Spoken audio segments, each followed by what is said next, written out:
Hello and welcome again to the lecture series of functional analysis. Today again this is very important theorem based on compact operator. Statement of theorem being let x be a nonlinear space and t from x to y be a compact linear transformation. Then for every lambda non-zero the range of t lambda which is equals to t minus lambda I is closed. हमने prove करना है कि किसी compact operator के लिए जो range होती है, रेंज स्पेस होती है, वो हमेशा एक क्लोज्ड सेट होता है. For proof assume that range of T lambda that is जिसको हम आर टी लैम्डा या टी लैम्डा कैपिटल एक्स से डिनोट करेंगे which is defined as T lambda x such that x belongs to capital X is not closed.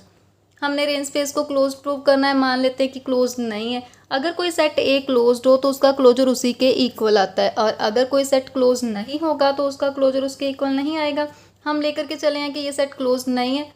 So T lambda capital X closure is not equal to T lambda capital X. अगर ये दोनों equal नहीं है हमें कोई एक element y मिलेगा जो इस सेट में होगा लेकिन यहाँ पर नहीं होगा. So let us suppose y be the element that belongs to T lambda capital X closure such that y is not in T lambda x. अगर y इस क्लोजर को बिलोंग कर रहा है तो हमारे पास एक रिजल्ट होता था. जो स्टार्टिंग वाले वीडियो लेक्चर्स हैं हमारे फंक्शनल एनालिसिस के, उनमें हमने ऑलमोस्ट काफ़ी सारी थियरम्स में ये रिज़ल्ट यूज़ करा है.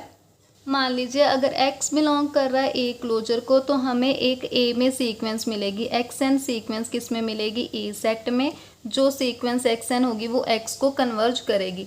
यहाँ पर y किसको बिलोंग कर रहा है? टी लैम्डा एक्स क्लोजर को. तो एक सीक्वेंस हमें टी लैम्डा एक्स एन मिलेगी टी लैम्डा एक्स में such that this sequence is convergent. And converge किसको कर रही है? ये पॉइंट y को. Give it number 1. हम इसको डिनोट कर लेते हैं वाई एन से. तो ये सीक्वेंस वाई एन किसको कन्वर्ज कर रही है? वाई को.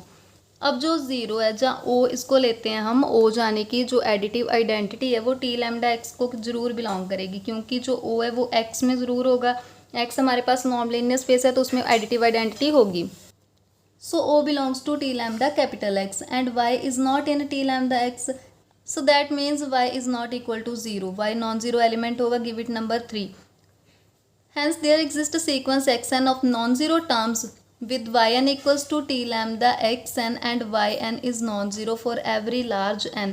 यानी कि अगर y non-zero एलिमेंट है, ये सीक्वेंस जो है yn सीक्वेंस y को कन्वर्ज कर रही है और y non-zero है, इसका मतलब ये सारी टर्म्स, इस सीक्वेंस की सारी टर्म्स भी क्या होंगी? नॉन-ज़ीरो टर्म्स ही होंगी. तभी तो ये नॉन-ज़ीरो एलिमेंट को कन्वर्ज करेंगे, नॉन-ज़ीरो y को कन्वर्ज करेंगे.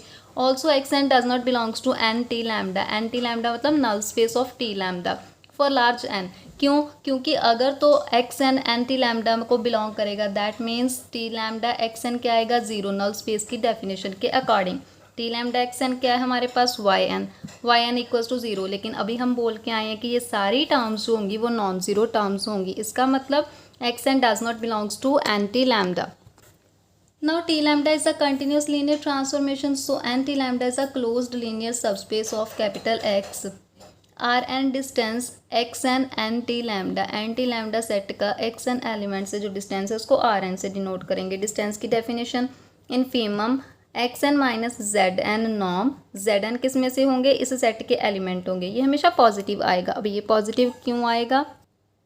क्योंकि किसी एक एलिमेंट का सेट ए से डिस्टेंस तभी ज़ीरो हो सकता है अगर वो एलिमेंट उस सेट के क्लोजर में से हो. X belongs to a closure if and only if distance x comma a is zero. और यहाँ पर जो एक्स एन एलिमेंट है वो एन टी लैम्डा क्लोजर से तो बिलोंग कर ही नहीं रहा. क्योंकि यहाँ पर हमने बताया था x n does not belongs to N T lambda. N T lambda closed है. क्लोज्ड होने के कारण एन टी लैम्डा किसके इक्वल होगा? एन टी लैम्डा क्लोजर के इक्वल. इसका मतलब एक्स एन अगर एन टी लैम्डा में नहीं है तो वो नल स्पेस टी लैम्डा के क्लोजर में भी नहीं होगा. So x n does not belongs to N T lambda closure. That means x N का डिस्टेंस इस सेट से हमेशा पॉजिटिव होगा, वो ज़ीरो के इक्वल नहीं हो सकता. So r n is positive. Consider this epsilon equals to 2rn which is positive greater than zero. R n positive है, 2 भी पॉजिटिव है, तो एप्सिलॉन जिसको हमने 2rn माना हुआ है वो भी क्या होगा? Positive. Now using the definition of infimum, there exists a sequence Zn belongs to n T lambda such that xn minus Zn norm is less than 2rn. Give it number 4. यहाँ पर supremum या infimum अगर किसी set ए का है तो उसकी definition है if r equals to infimum और सुप्रीमम ऑफ सेट ए, तो हमें एक सीक्वेंस आर एन मिलेगी ए में, जो आर एन सीक्वेंस वो आर पॉइंट को कन्वर्ज करेगी। यहाँ इसको हम ऐसे बोल सकते हैं कि r n minus r norm, इसका डिस्टेंस क्या होगा, less than epsilon. Now claim x N minus Z N norm tend to infinity as n tend to infinity. हमने प्रूव करना है कि ये इन्फिनिटी को टेंड करेगा as n tend to infinity. इसका उलट हम सपोज करके चलते हैं कि x N minus Z N norm does not tend to infinity as n tend to infinity. तो अगर वो इन्फिनिटी को टेंड नहीं करे दैट मीन्स वो कन्वर्जेंट सीक्वेंस है, और हर कन्वर्जेंट क्या होती है, bounded. So x N minus Z n has a bounded sequence, consequently T x N minus Z n has convergent subsequence, क्योंकि टी क्या है, कॉम्पैक्ट ऑपरेटर। यहाँ पर हमने कॉम्पैक्ट ऑपरेटर की डेफिनेशन यूज़ करी है कि अगर टी कॉम्पैक्ट ऑपरेटर है तो किसी सीक्वेंस जो कि बाउंडेड हो, उस बाउंडेड सीक्वेंस के कॉरेस्पॉन्डिंग हमें टी लगने के बाद एक कन्वर्जेंट सब सीक्वेंस मिलेगी। Give it number 5। Now T lambda equals to T minus lambda I for lambda non zero. यहाँ से इन टर्म्स को रीअरेंज करके हम आई की वैल्यू निकालेंगे, minus lambda I equals to T lambda minus T, और अगर आई की वैल्यू यहाँ से निकालें टी माइनस टी लैम्डा, और लैम्डा उस तरफ जा करके लैम्डा इन्वर्स हो जाएगा। So we get I equals to lambda inverse T minus T lambda. दोनों तरफ X N minus Z N operate करेंगे। आई आइडेंटिटी लगने के बाद ये X N minus Z N ही बनेगा। यहाँ पर टी पहले अंदर गया, फिर टी लैम्डा, इसको अगर ओपन करेंगे T lambda x N minus minus plus T lambda Z n, और जेड एन एलिमेंट किसका है, एंटी लैम्डा का। तो टी लैम्डा लगने के बाद, क्योंकि Z n null space T lambda में से है, तो एंटी लगने के टी एन लगने के बाद T n z n zero आएगा, तो इसकी कोई कंट्रीब्यूशन नहीं हमारे पास। तो x N minus Z n equals to lambda inverse T x N minus Z n minus T lambda x n, यहाँ टी लैम्डा आएगा। अब इक्वेशन नंबर 1 से ये कन्वर्जेंट है, 5 से ये कन्वर्जेंट, तो ये भी क्या आएगी, convergent sequence x N minus Z n also as convergent subsequence x N के माइनस जेड एन के। कन्वर्जेंट सब सीक्वेंस मिलेगी, मान लेते हैं कि ये कन्वर्ज किसको करती है, म्यू को एक्स में ही कन्वर्ज करेगी, कैपिटल एक्स में। Since T lambda is continuous, अगर कोई सीक्वेंस एक्स एन एक्स को कन्वर्ज करे और टी हमारे पास कंटिन्यूस ऑपरेटर हो, तो टी एक्स एन कन्वर्ज करती है टी एक्स को। So T lambda is continuous यार, then T lambda x N के माइनस जेड एन के converges to T lambda mu, T lambda x N के minus T lambda Z N के converges to T lambda mu. फिर से अगर Z N element जो है Z N sequence N T lambda में से है, तो जेड एन के वो भी किस में से होगी, नल स्पेस टी लैम्डा में से, तो टी लैम्डा लगने के बाद ये जीरो आएगा, that means T lambda x N के converges to T lambda mu. अब म्यू किस में से है, कैपिटल एक्स में, टी लैम्डा म्यू किस में से होगा, टी लैम्डा एक्स में से होगा। इक्वेशन नंबर 1 में T lambda x n sequence जो है वो वाई को कन्वर्ज कर रही है, इसकी जो सब सीक्वेंस होगी एक्स एन के, टी लैम्डा एक्स एन के, वो भी वाई को कन्वर्ज करेगी। और यहाँ पर ये टी लैम्डा म्यू को कन्वर्ज कर रही है, और कन्वर्जेंट सीक्वेंस या सब सीक्वेंस के लिए लिमिट हमेशा यूनिक होती है, that means Y equal to T lambda mu, और T lambda mu T lambda X में से है, पर ये तो पॉसिबल नहीं है। इसका मतलब वाई भी टी लैम्डा एक्स में चला गया, लेकिन ये पॉसिबल नहीं क्योंकि y doesn't belong to T lambda x, यहाँ हमने स्टार्टिंग में लिया था। तो जो हम सपोज करके चले थे कि x N minus Z N norm doesn't tend to infinity as n tend to infinity, वो सपोजिशन रॉन्ग है। That means x N minus Z N norm tend to infinity as n tend to infinity. Now define डब्ल्यू N equals to 1 over x N minus Z N norm x N minus Z n, give it number 6।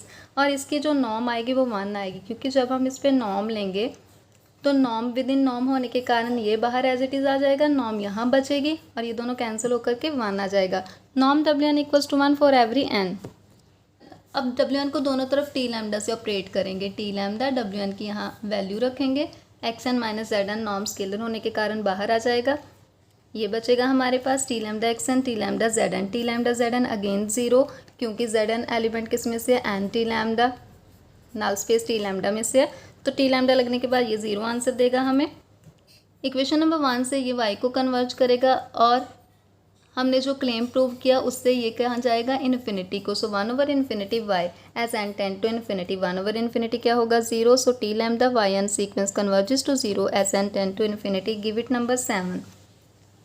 W N को हम I W N लिख सकते हैं, और आई की value यहाँ पर फिल करेंगे।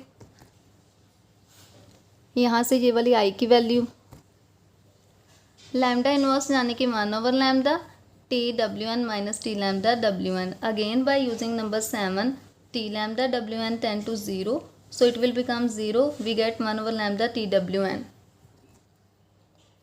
So w n equals to 1/λ t w n. Give it number 8. Since w n is a bounded sequence, bounded किस लिए? क्योंकि इसकी नॉर्म 1 के इक्वल थी for every n and t is a compact operator. Compact operator की definition से T W N, T लगने के बाद इस डब्ल्यू एन बाउंडेड सीक्वेंस पे टी लगने के बाद एक कन्वर्जेंट सब सीक्वेंस मिलेगी. टी डब्ल्यू एन के मान लेते हैं. सो टी डब्ल्यू एन के कन्वर्जेंट सब सीक्वेंस मिलेगी टी डब्ल्यू एन के कॉरेस्पॉन्डिंग. तो इक्वेशन नंबर 8 से हमारे पास अगर यहाँ पर टी डब्ल्यू एन के कॉरेस्पॉन्डिंग टी डब्ल्यू एन के सब सीक्वेंस मिल रही है कन्वर्जेंट, तो डब्ल्यू एन के कॉरेस्पॉन्डिंग हमें एक सब सीक्वेंस डब्ल्यू एन के मिलेगी कन्वर्जेंट. सपोज ये डब्ल्यू को कन्वर्ज कर रही है in X. Give it number 9. T is again continuous, T lambda is again continuous. So T lambda लगने के बाद टी लैम्डा डब्ल्यू एन के converges to T lambda W. Give it number 10.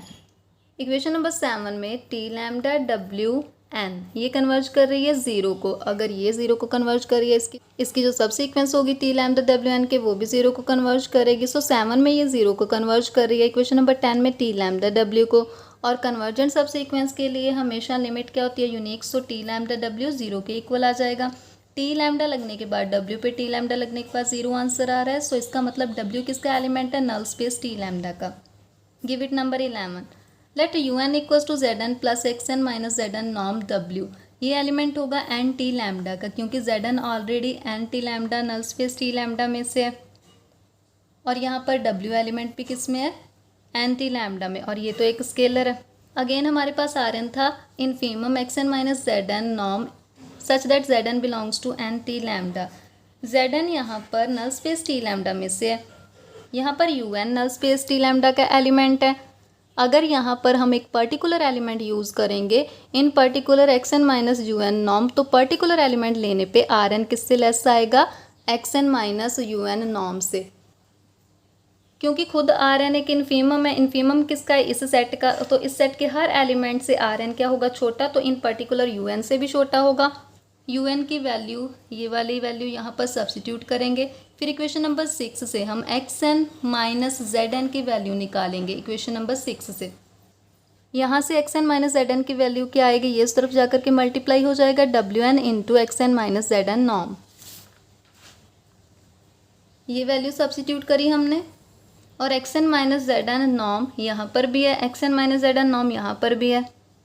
Norm with in norm यानी कि ये scalar होगा तो ये बाहर आ जाएगा. So we get equals to x N minus Z N norm, अंदर बचेगा W N minus W. And equation number 4 से ये वैल्यू क्या है? Less than 2 r n. R n cancel हो जाएगा दोनों साइड से, बचेगा 1 less than 2 W N minus W norm. Adjusting this we get W N minus W norm greater than 1/2 for every n. And this implies W n sequence doesn't converges to point W.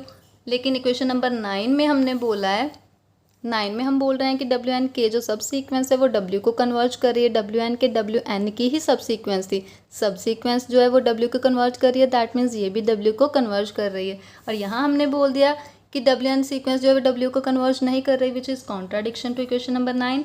सो जो हमने suppose किया था कि range T lambda close नहीं है, वो हमारी supposition wrong थी. That means range T lambda is a closed set. So with this theorem we have covered all the theorems related to compact operator. आज की वीडियो अगर आपको अच्छे लगे तो इसे लाइक करें और उसके साथ शेयर करें, और मेरे चैनल को सब्सक्राइब करें. Thank you for watching.